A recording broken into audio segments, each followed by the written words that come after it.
right because I can. I don't know why, but I did. So if you're watching, let's see what happens here. You know, you never know what's going to happen on my live stream.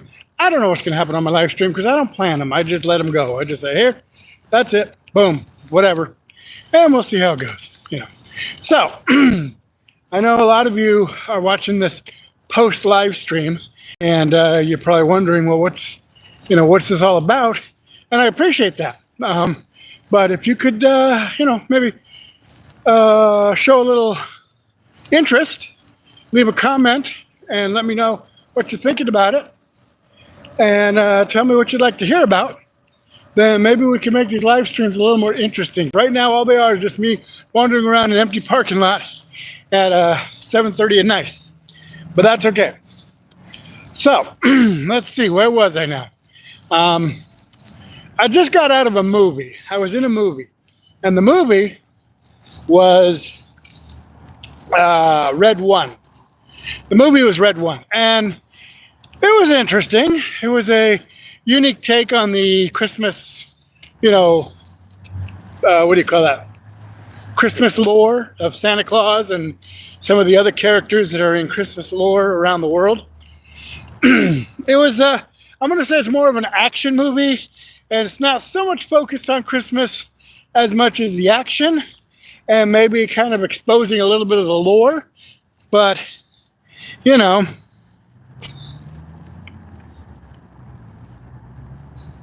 yeah. I'll talk about it later, maybe. But like I said, I was talking about Red One, the movie, and it's an action movie. I'm not going to give any spoilers, but the basic premise is, as always, Christmas is in peril. Christmas is in peril, and somebody needs to save it. So that's more or less the principle. And it was an interesting movie. So jack me off, Jack. I don't know why you'd want to hear about the times I get attacked and things that happen, and I've actually been doing pretty good this year. In the last couple of years, I guess. I'm not running into that many problems. I still run into people who want to cause problems and think for some reason that they want to square off with me and try to prove a point or something. And I really don't. I don't want to have to do that, because it's like, look, I'm not here to prove a point. I don't want to try to be a tough guy. I'm just here living my life. And, that's just the way I am.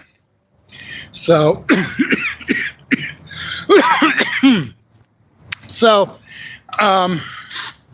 there are people out there that become aggressive and try to attack people just for whatever reason. But I don't understand it, and I don't, personally care for it. I'm not the kind of guy that needs to prove that he's tough or that he can, that he can stand on his own 2 feet. But, that's just the way things are out here sometimes. People are, I don't know. Sometimes they're nosy, I guess. They like to stick their nose into other people's business. And that's what happens, is they try to prove themselves for whatever reason. And apparently I look like the kind of person that would be a trophy on their wall if they could prove they beat me. So, but now, tonight's been a good night. Let's see, I went and, what did I have? Subway for lunch? I guess Subway for lunch. What did I have for dinner? I haven't had dinner, actually. Well, technically I had a large soda and a medium popcorn for dinner, because that was in the movie. I bought a popcorn and soda. And man, popcorn and sodas are getting expensive. That was $15 for a medium popcorn and a large soda. 40-ounce soda and a, however they measure popcorn. So, it got expensive. Hey there. Michael Corleone? Okay. Michael Corleone. There's an interesting thing. How in the world did you get a moderator stamp on your ID? Because I don't think I have any moderators. You know, I haven't picked any. I can tell you that. I haven't picked any. But anyways, welcome, Michael. What are you looking for here, and how can I help you? I'm just talking about my life today. It was a good day. I went and watched a movie, had some lunch, you know, stuff like that. I was supposed to go do laundry today, but I didn't, so now I'm going to have to go do laundry tomorrow. And, you know, that's how life goes. So I'm just kind of walking here in a Safeway. What is it? Target's parking lot, heading back to the light rail. And I'm thinking about Ono Hawaiian barbecue. Ono Hawaiian barbecue, bruh, for dinner.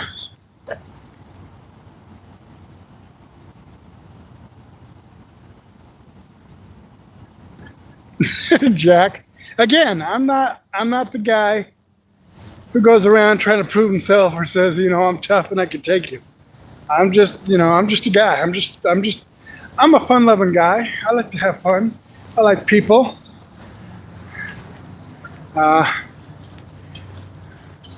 You know, I don't concern myself with those things, nor do I hang around with people who concern themselves with those things. So it's like, you know, people who go around you know, trying to do that, you know, have to, you know, have deeper issues. Hey, Richard.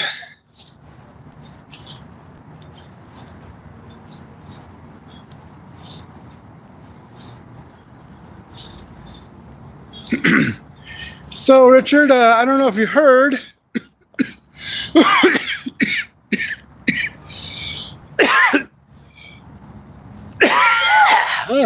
Yeah. I am not going to be able to make it to Thanksgiving due to the fact that I have been diagnosed with walking pneumonia.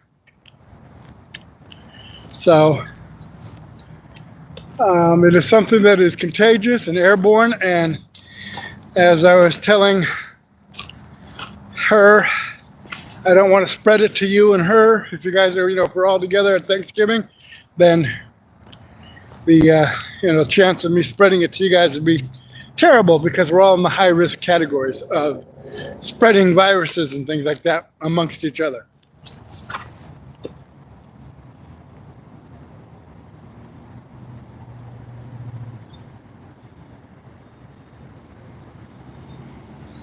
So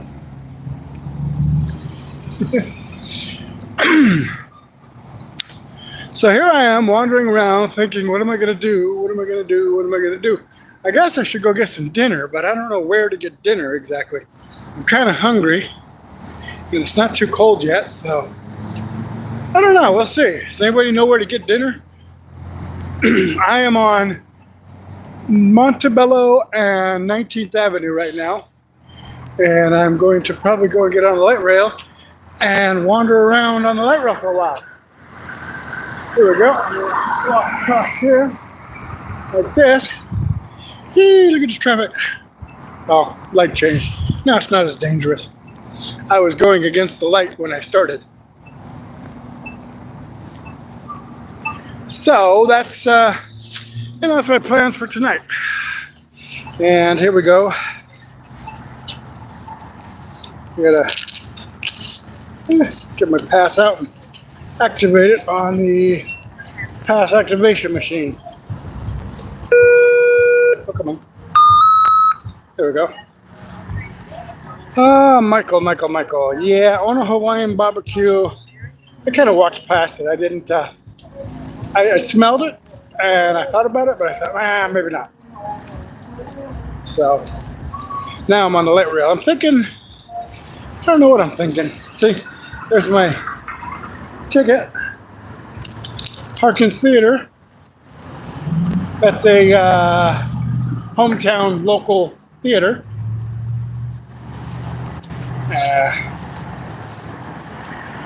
Whereas Harkins started here in Arizona.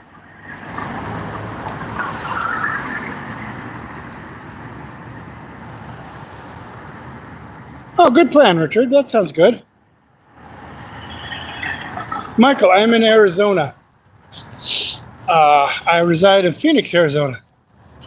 So that's where I'm at the moment. And I'm going to go and find something to eat. Oh, here comes the train, in fact. Look at that. Here comes the train. See that? That's a good idea, Richard. I guess we could do it in January. Is that it? You're like January what? 6th? January 7th is your birthday, somewhere in there? All right, here we go. Getting on the train.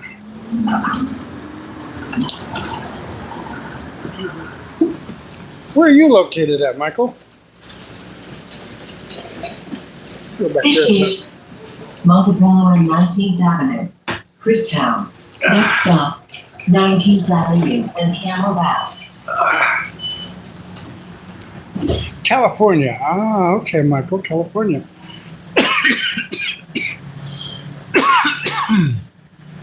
That sounds like a nice state to be in, I guess. I don't know. No, actually, Michael, I grew up everywhere. I grew up in Utah, Arizona. Oh, I guess mostly Utah and Arizona. And then I've traveled around to other states. I've lived in lots of different states, including Hawaii. Well, I guess I kind of grew up in Hawaii too. So Arizona is my hometown. It's where I was born. It's where the last of my biological family lived. So I'm drawn here.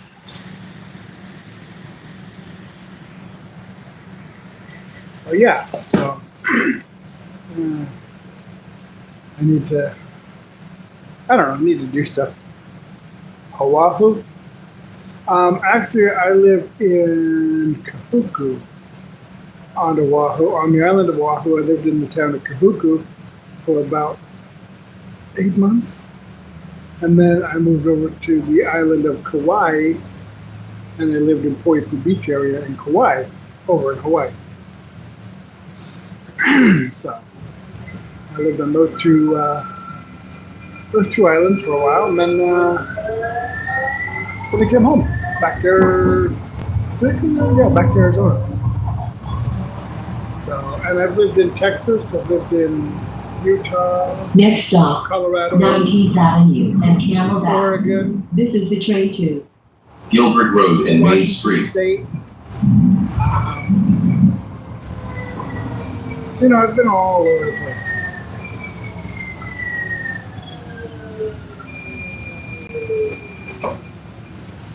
Not so much anymore. Most of my biological family is dead, so there's not much left. I was aware of them and I had seen them in the past, but complications in life. So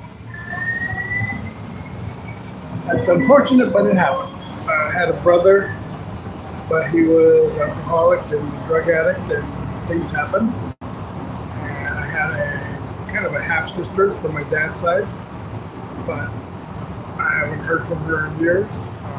My brother had a daughter, but apparently she has also passed from alcoholism and things like that. So I guess my niece. I guess I didn't know her really well, but these are just things that happen in life.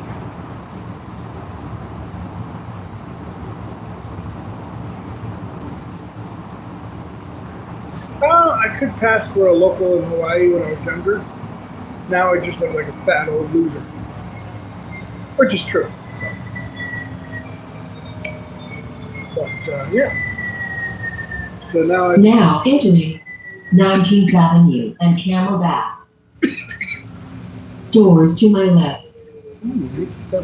I can get some chicken over at Church's. Yeah, that sounds like an idea. Maybe.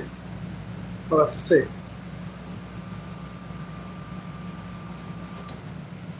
But yeah, I've lived all over the place. And I just keep coming back to Phoenix because it's the place I'm most comfortable, I think. I'm able to kind of do stuff here.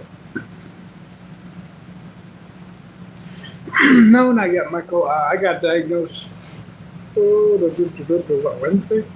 Yeah, I think it was Wednesday they called me. They told me because I'd been having a cough and stuff, and then they announced on the news and at a place that I go, a health center I go to, that walking pneumonia was running rampant. And so I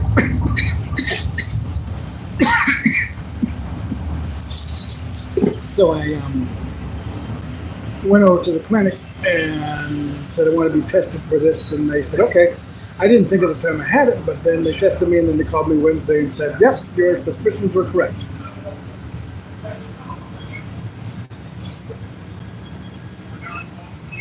I might get treatment, Michael. I don't know. We'll see.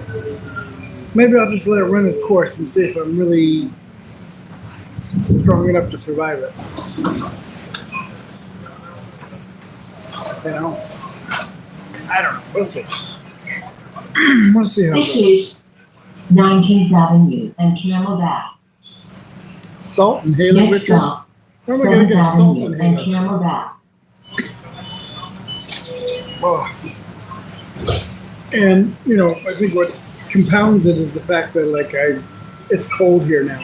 At night, it drops down to 45 degrees. And then in the daytime, it's around 75 to 80.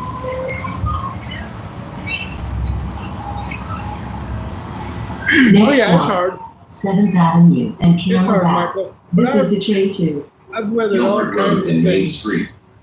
I've weathered all kinds of things out here. You know, the big C virus, sicknesses, the flu, all that. And I've made it. I've survived. So I just have to be strong enough and durable enough to survive this as well. You never know. It's life is all about survival. Thank you, Michael. I have a lot of people who pray for me, and it works. It takes care of me. Everybody helps me out. So. But I think I need to get indoors for a couple of days where I can just rest and not have to do anything. And maybe that'll help me get over it.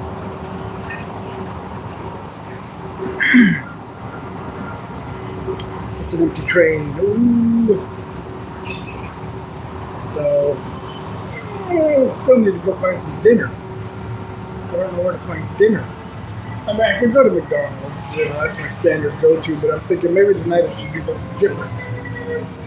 Something better. Now entering 7th Avenue and Camelback.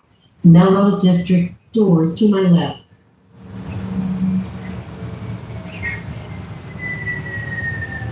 Yeah, I could do that, Richard. I could do that. But again, that's not really conducive, because if I'm sick and I'm around people, I'm going to get them sick. And if they're sick, because in a hostel you're sleeping pretty much side by side. You're around a whole bunch of people who've traveled all over the place, and This is you don't know what 7th Avenue what their and medical Camelback. conditions are. Melrose District, next stop, Central Avenue. So they could be running around with walking pneumonia too, and it could just compound my walking pneumonia.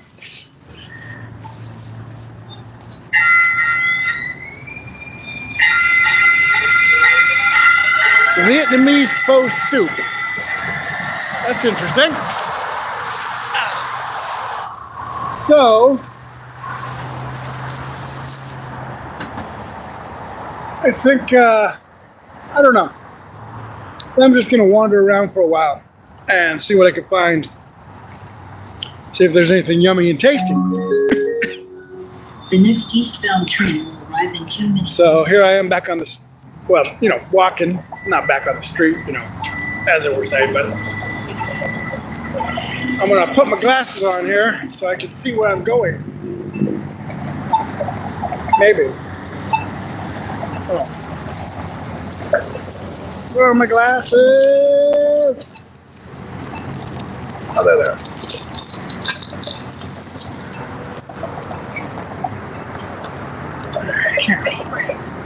can't see anything without my glasses. So here we go.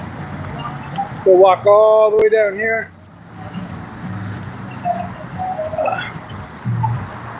And I'm going to go past the American Upholstery.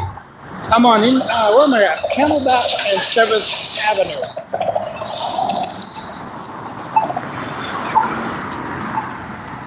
Camelback and 7th Avenue. So I'm going to walk down this way and see what I can see. Is there a bus coming? No, no bus coming. So we'll walk and talk and see how it goes. Not yet, Richard. Not yet. But I am going to try something this week or next week or whenever. I don't know. Soon. The fabric store that I go to sells wool. Suiting wool, kind of, for making pants and things like that. And I'm wondering if I can make a pair of like warm mittens out of that. I think I'll try my hand at, okay, no pun intended, but I will try my hand at sewing some mittens. And then, I can see if I can make mittens to keep my hands warm, because it does get cold in the morning. Around 6 a.m. it's cold and chilly when you get out of your sleeping bag and everything. And your hands are cold, your head is cold, your face is cold. Everything's cold for a little while until you get moving. So I just have to have warm equipment. And I know, Richard, that my mother told me that you had donated for my gift that she was sending me. And I appreciate that, the gifts that she sent me. I haven't gotten them yet because I think she ordered them yesterday or today. I appreciate that. Thank you very much. I will let you know when I get them and I will show them to you. I'll do a live stream of that.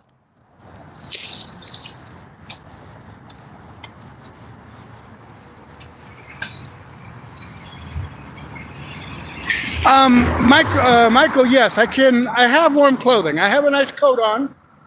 It's not, I don't want to say down-filled, but it's a puffy jacket, and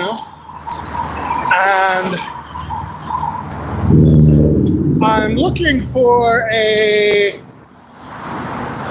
hoodie, a fleece hoodie that I could put under my jacket to just make it a little more warm.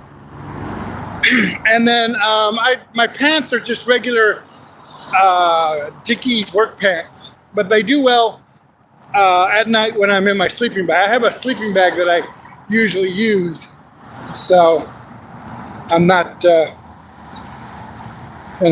freezing to death. Like I said, when I go to my camp at night, I have a sleeping bag and I have a foam pad and I have another sleeping bag and a fleece blanket, and so I'm all warm and cozy when I get in it. It's just when I have to wake up and get all my stuff packed up and move, then it's cold. And yeah, Richard, Goodwill would have the stuff too, but I don't know. I don't know if I need to buy it. You know what, Richard? I don't know if there are any military surplus stores anymore. But like I said, my fabric store, SAS Fabrics, Sew and Save Fabrics, has wool and fleece and other warm materials. So if I needed to make something, as you know, I'm capable of making my own gear. I could make a blanket or some mittens or a hat or whatever I deem necessary and have a very warm and comfortable piece of equipment. So it's not too bad here. It's like I said, it's not too bad in the daytime, but towards the evening is the only time. It's about 8 o'clock here, so it's going to start getting cold in the next 2 hours. But right now, it's not bad.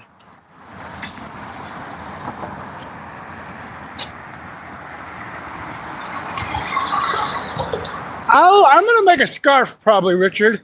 I'll show you the scarf and see, maybe you want one. I don't know how cold it's getting in Parker right now, but I know you like to go ride your bicycle in the morning. And I know that you suffer from cold. Your body is naturally cold, so being in cold conditions in the winter can't be any fun for you. But yeah, I'm doing good. I'm surviving, but I am hoping to somehow find a way to get an income, a viable income, where I could start renting a room or a hotel room or something, you know, at least a couple of weeks of the month to get out of this weather. So.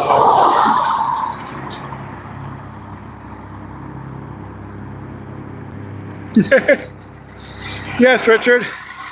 I know that you are better suited for the summer because you're always cold in the summer. You're like, oh, I'm cool. You know, when it's 110 degrees, you're like, oh, that's perfectly fine for me, which is good. You know, that's good.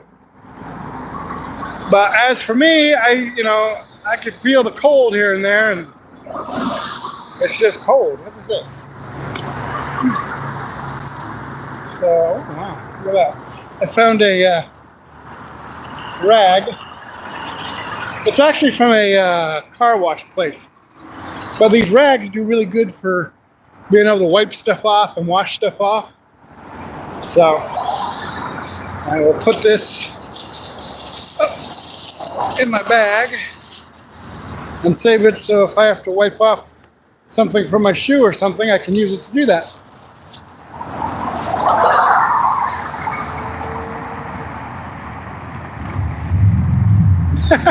That's about the same temperature that Sarah keeps her house at. It's 64 degrees. When I was there this last time, I was like, "Woo, it's cold."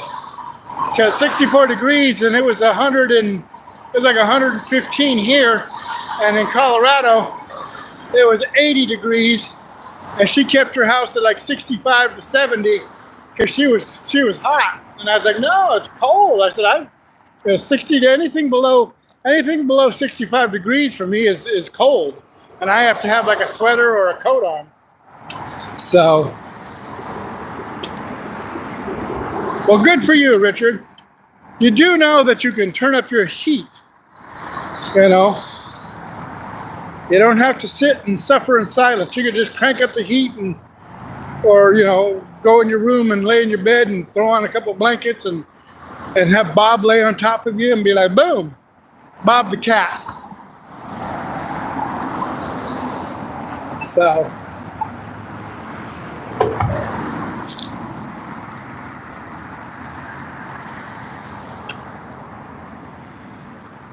yeah, it's cold. Well, she's been in Colorado for over 10 years, and she's acclimated to the Colorado temperatures. And people in Colorado, oh my goodness, people in Colorado are crazy. When I was there, what was that, 2022? I think it was 2021, 2022. I was with her and a friend, and we went to the store because I had to buy some stuff. I was doing some repair jobs on some of her stuff, and I had to go to Joann's Fabrics to get some stuff. And as I was walking in with her friend, these people were walking out. Here it is, minus 10 degrees with snow and ice on the ground. And these people walked out of Joann Fabrics in a t-shirt and shorts and walked to their car and got in Colorado. And I'm like, woo, wow. So I wouldn't do that. Oh, my shoe came untied. But, I was like, ooh, man, that's crazy. So,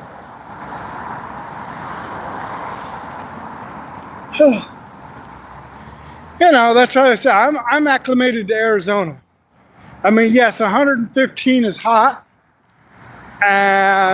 but if I could stay in the summertime, I go to the library a lot, or I stay at the heat respite places that let you stay there and cool off. And then in the winter, it's nice and cool in the daytime, but at night, it's freezing.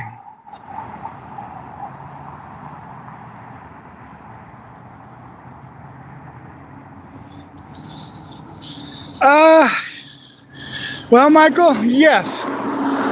Currently, I am classified as homeless in the state of Arizona. So, At night, I have to find a place to set up and sleep. In the daytime, I've got stuff to do. I go and do stuff all day long, but at night, I have to find a safe place to sleep. And, I have a place that I sleep normally, and usually people don't bother me. Once in a great while they do, but it's not too bad. So, but that's just the way life is. I can't afford housing right now due to the fact that housing in Arizona has just skyrocketed into unacceptable prices. Apartments are like $2,000 to $3,000 a month, and that's not including utilities and all the other stuff you have to pay. So, in order to live in Phoenix, you have to have a minimum of $4,000 a month at your disposal to pay your bills.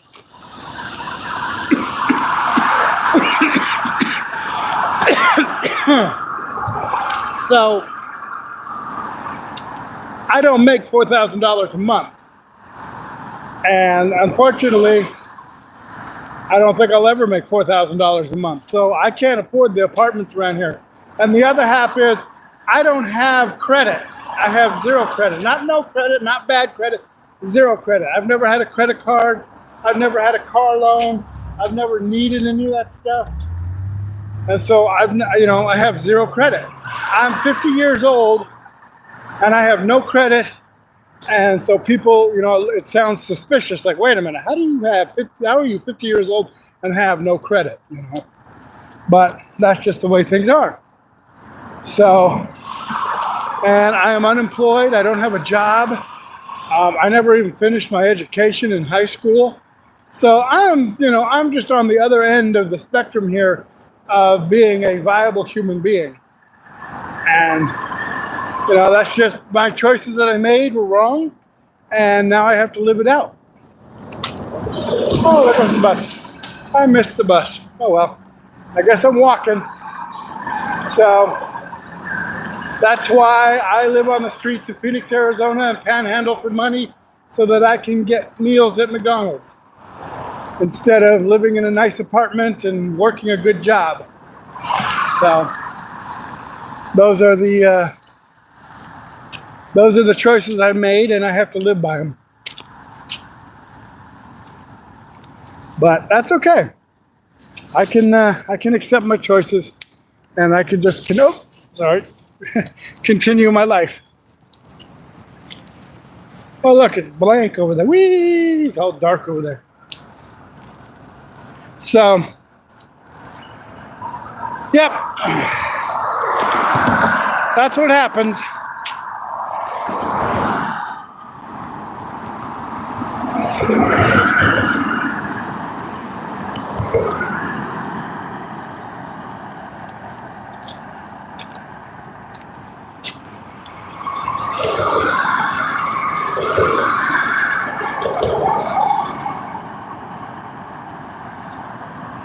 So,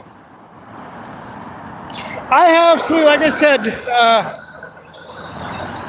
said, Michael, I have a couple of sleeping bags, a couple of blankets, a pillow, a foam mat, and I sleep comfortably. If I'm safe, if I'm in a safe place, I sleep comfortably. But the rest of my life is pretty good. I don't need anything major. I just need a safe place to sleep. And that's the biggest thing. And a job. If I can find a part-time job somewhere, like a dishwasher or a night stalker or something that's simple. I'm not looking for a career. I'm not looking to make $1 million a year. I'm not looking to be a CEO or move up the corporate ladder. I'm just looking for a job that pays a little more than minimum wage, say $16 an hour, for 24 hours a week work, 3 nights at 8 hours a night, and I can make enough money that I can survive on. And then if I could find a place that was like $600 a month that would let me rent like a room or something for $600 a month, then I could have a place to live and still live my life comfortably.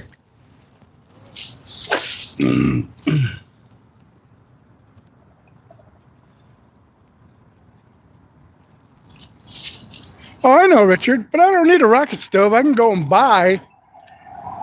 Remember my propane oven? My propane, or butane. I said the butane burner that I have. I can buy one of those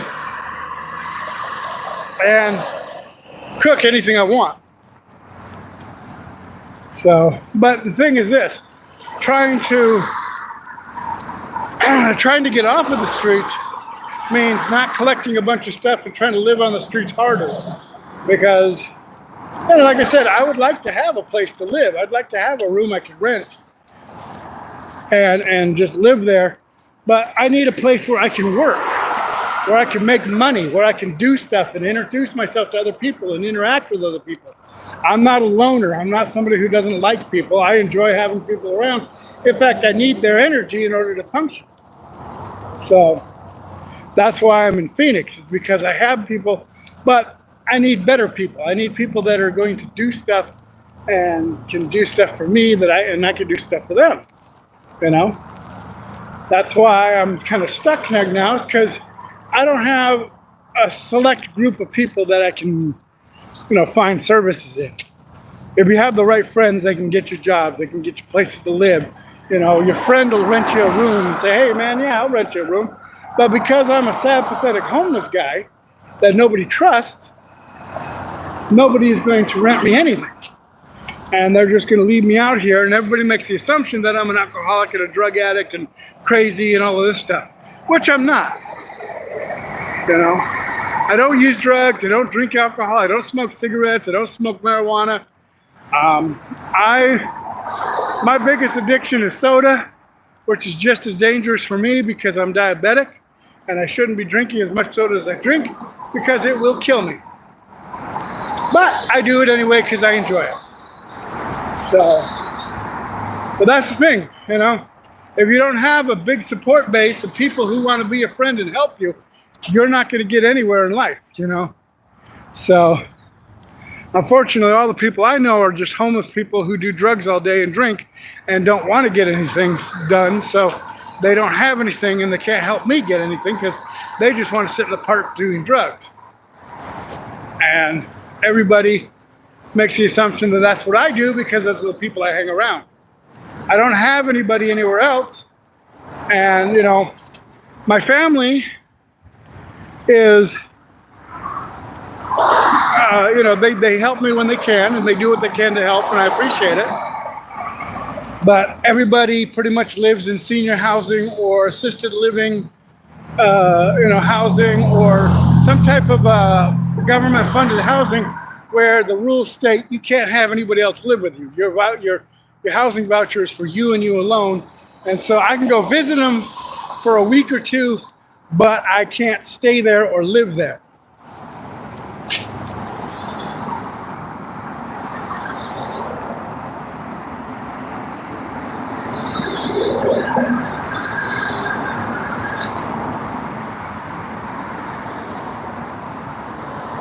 Well, that's true, Richard, but again, if I am sleeping in a suit, it doesn't stay clean for very long. I can put on my suit for one day, and in that day, it's going to get dirty because I'm outside all day long. And then if I got to sleep in it, it gets dirty and all wrinkled, and then, I have nowhere to take a shower, so I have to wear it for the next 3 days, and it gets really dirty, and then you eventually have to throw it away. That's why it's better to have a place to live, like an apartment, where you can do these things. But unfortunately, the world has decided that that's not what's for me. So I have to survive the best I know how. And this is it for now. I wake up, I go to Taros, I get my breakfast, get my bus pass, then I go panhandle money for the next day. So if I can get up to 10 or 12 bucks, I can go to McDonald's at night, eat 2 McDoubles and a large soda, and then get ready to go back to my camp. So that's basically my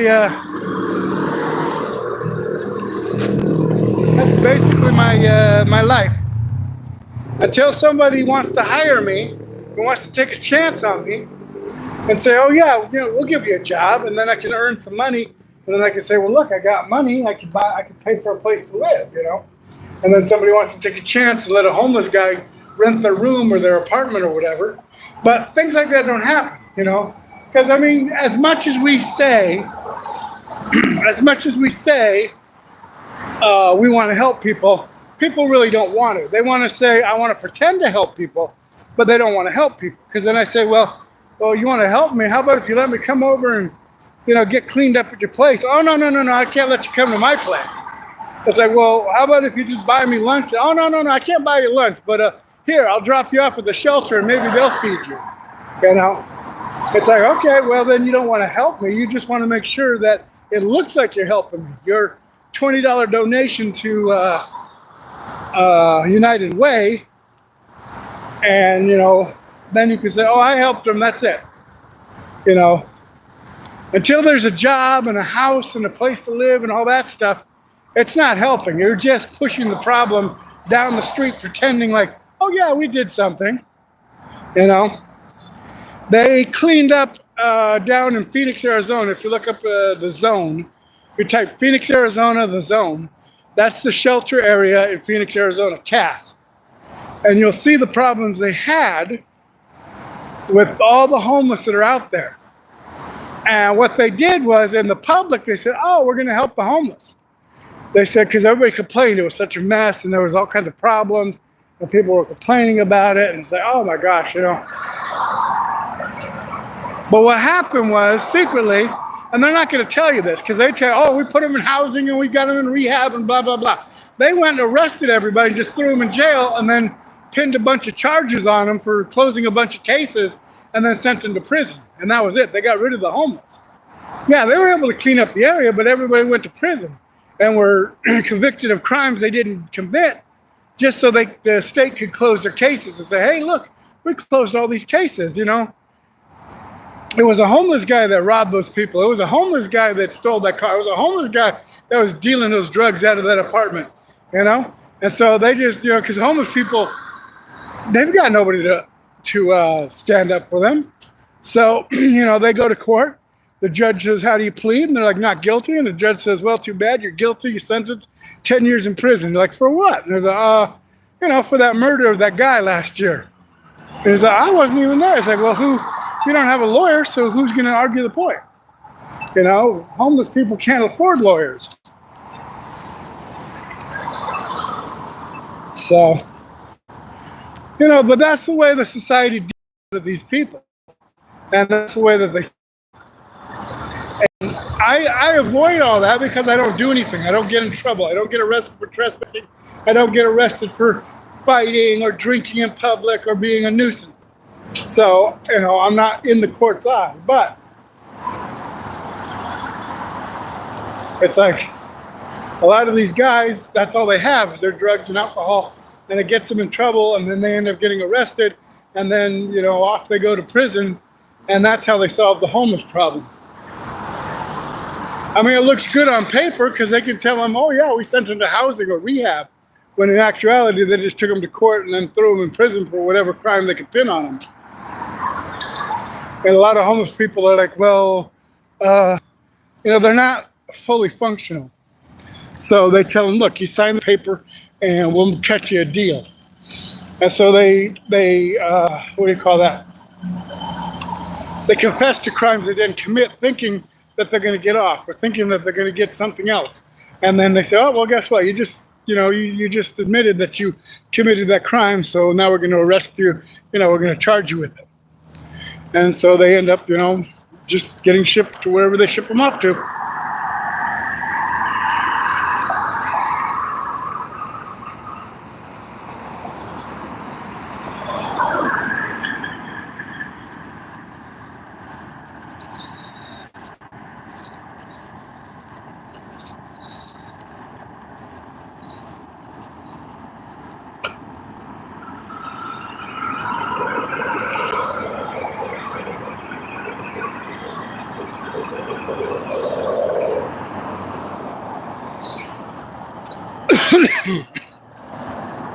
I have applied at a lot of jobs, and a lot of them have just said no. One of the ones like at McDonald's, it's McDonald's. In fact, the McDonald's I'm going to right now as I'm walking because it's on the way. I applied. They said they're hiring. I applied. They gave me an interview. And in the interview, the lady looks at me and says, well, we're looking for somebody younger because we need somebody to clean the lobby. So they didn't want to hire me because I was over 25 years old. So, you know.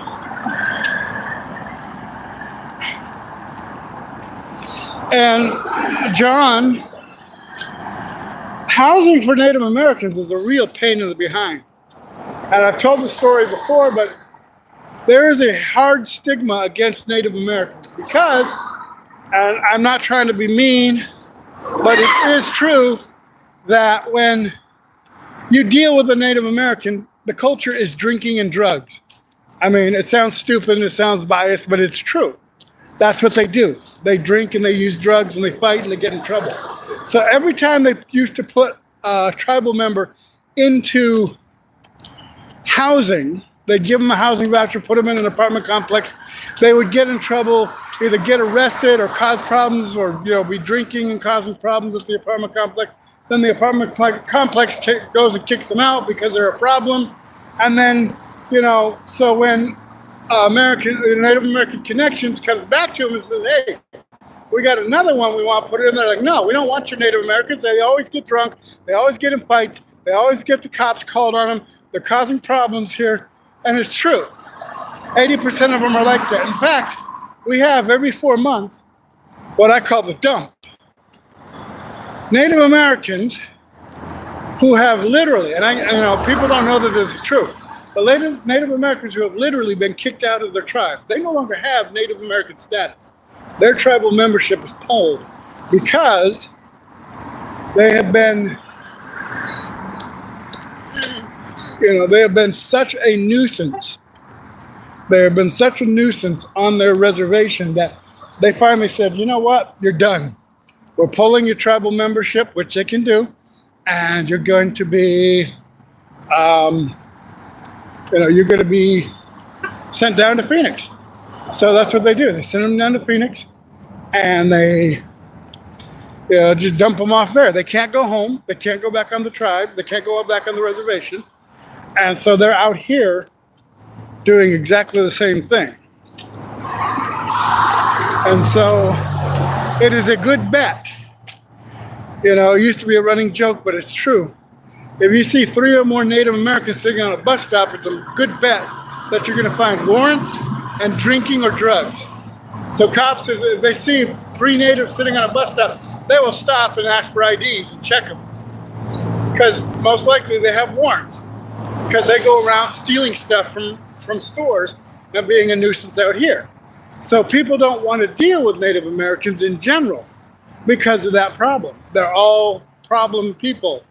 And so I, being Native American, I get grouped into that classification and I have to deal with it. People don't like how I am.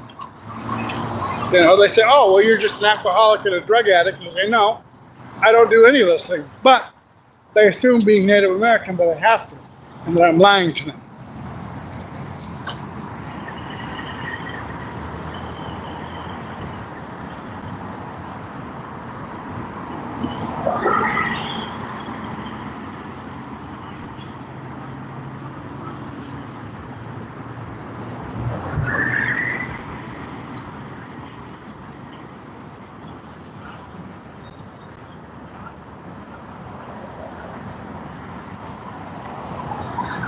So that's where we're at right now, and I just survive on whatever I can do to survive.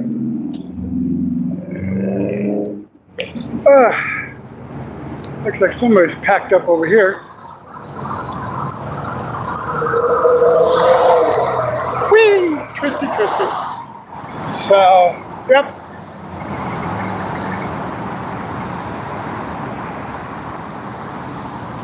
I don't know. I'm going to go down here and check it out and see. I'm curious. But I'm gonna go have some dinner too, I think. Dinner, dinner, dinner, dinner, dinner, dinner, dinner, dinner, dinner, dinner, dinner, dinner, dinner, dinner, dinner. I don't know. I'm hungry. So anyways, other than that, it's been a good night.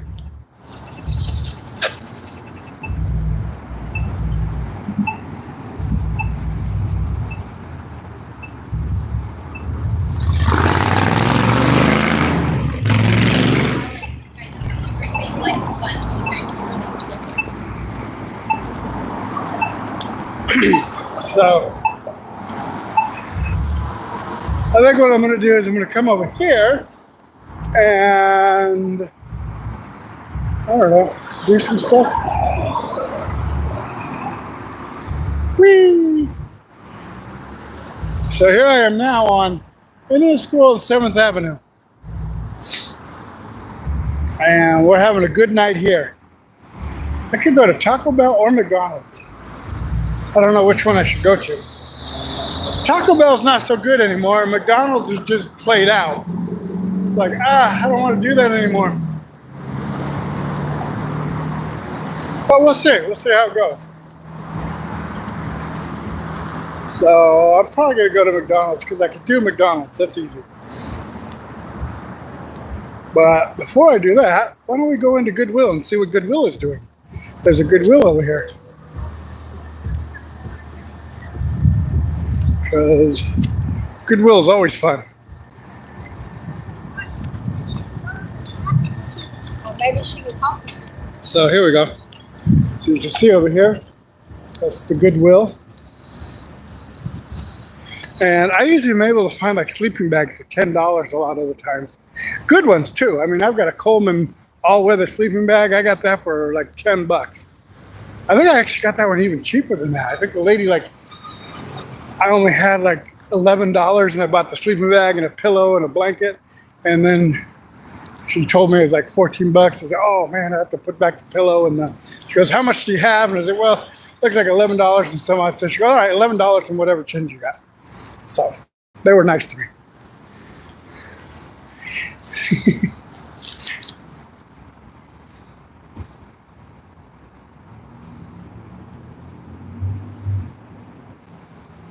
All right, Twisted, we'll see. But right now I'm going to go in here, into a Goodwill. Who wants to go into Goodwill with me? Does anybody want to go into Goodwill? Yes, no, maybe so, I don't know. Here we go. Hey, that was all a good rhyme. So, oh, they're going to be closed on the 28th. Yeah, I know. That's a bummer. All right, let's go back here and see what we can see in the book section. I wanted a job at Goodwill, but they denied me. They said, we don't have anything for you at this time. You know, you apply online. They send an email saying, thank you for your interest. And then they sent me, have anything for you at. How rude, you know?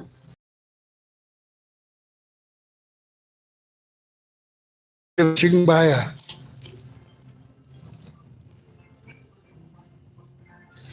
a big old fuzzy blanket for $14. Ooh, look at this, look at this, look at this, look at this. Let's see, let's see. Let's see. They have some sleeping bags. Look at this. Look at that. You have two. What are they? I'll put that down. Hold on a second here. I'm trying to. Hear that? Ooh. That's a Coleman. What's this one? I think this is a Coleman as well. Yep, they're both Colemans. Look at that. For $9. For $9. I have to buy one.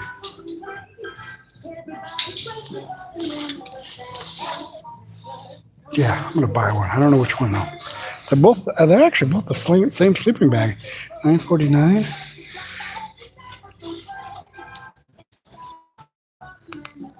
This one is $9.49. Okay, we're buying a sleeping bag. I don't. It's a great deal. Oh, I just got the hanger. Watch out here. I need a way to hold the phone and all the stuff. You know? Oh, let's see if they have anything in the bag section. This stuff. Let's see if they have.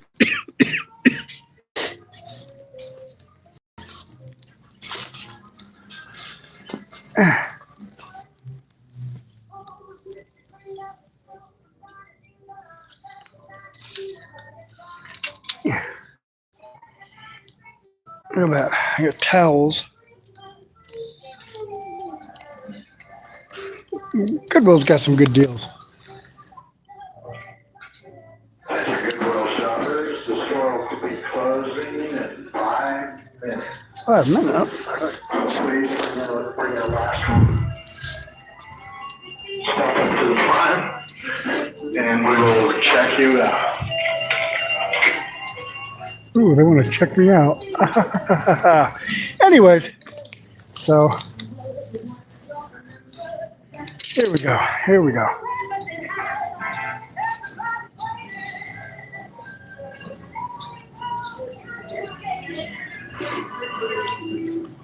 What time is it? I don't know. She'll check you out.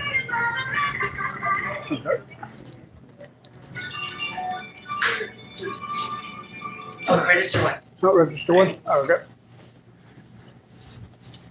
Here we go.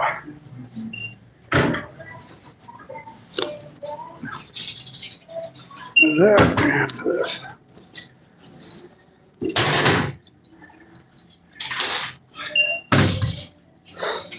Yeah, I know.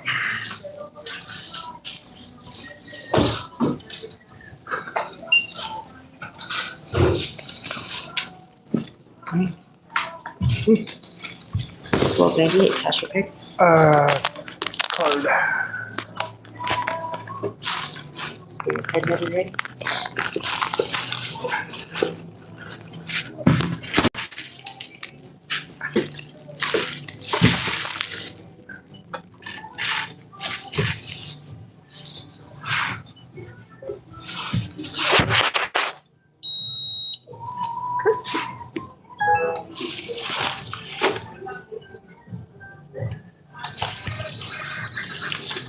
Yeah. Thank you very much. You too.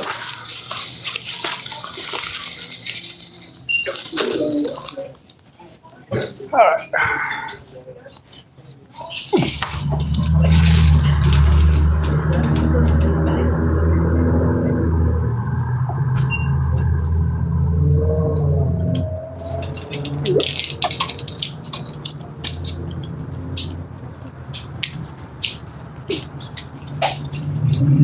Oh, crap. All right, let's see if we can do this.